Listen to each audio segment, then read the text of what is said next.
Today we're going to make a grandma-style pizza. We start off by mixing all of our dry ingredients together using a whisk. Then we're going to move it over to our mixer, the stand mixer, attaching the dough hook.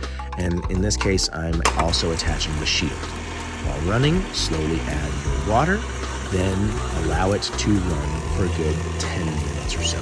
Your dough should be coming off the walls of the bowl very evenly. Make sure that you put it in a oiled container, cover it up, and stick it in the fridge. While that is resting and rising, we prepare our sauce. And by sauce, I mean crushed tomatoes. You want to remove most of that moisture.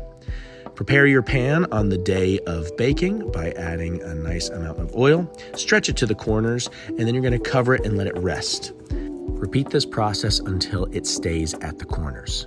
We then layer our sliced mozzarella across the top, and then we are sparsely placing our squished plum tomatoes. To that, we're going to top it with some olive oil and fresh garlic. Make sure that you get it all over.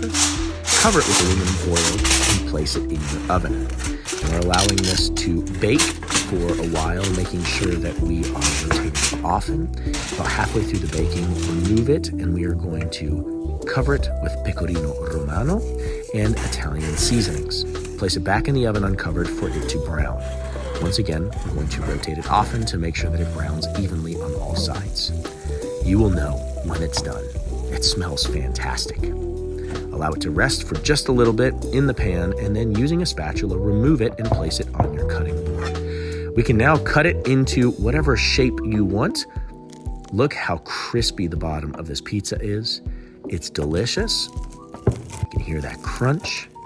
And this is a great pizza that everyone will love. Enjoy.